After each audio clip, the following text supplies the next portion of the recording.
যাওয়ার যে শাস্তি সেটা আপনারা নিতে প্রস্তুত আছেন কিনা, এই ব্যাপারে আমার এর চেয়ে বেশি কিছু আর বলার নাই।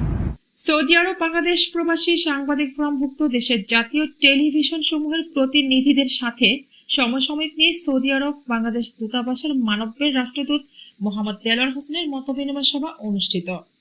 মোহাম্মদ আহসানুল্লাহ সৌদি প্রতিনিধির প্রতিবেদনে বিস্তারিত।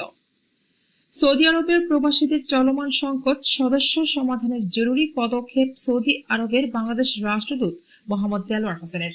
এ সময় জরুরি বৈঠকে ঐতিহ্যবাহী সৌদি আরব বাংলাদেশ প্রবাসী সাংবাদিক ফোরামের প্রতিষ্ঠাতা সভাপতি ও এনটিভি সৌদি আরব প্রতিনিধি প্রধান ফারুক আহমেদ চান সহ সাংবাদিক ফোরামভুক্ত জাতীয় টেলিভিশনের সৌদি আরব প্রতিনিধিগণ উপস্থিত ছিলেন, যেখানে চলমান দুটি গুরুত্বপূর্ণ বিষয় মানব্য রাষ্ট্রদূতের নেওয়া কার্যকরী পদক্ষেপের ব্যাপারে অবহিত করেন, যার মধ্যে রয়েছে পাসপোর্ট সংকট নিরসনে আগামী 2-1 দিন থেকে 24 ঘন্টা ফিঙ্গারিং নেওয়ার উদ্যোগ গ্রহণ, যা চলমান সংকট উত্তরণ সহায়ক হবে।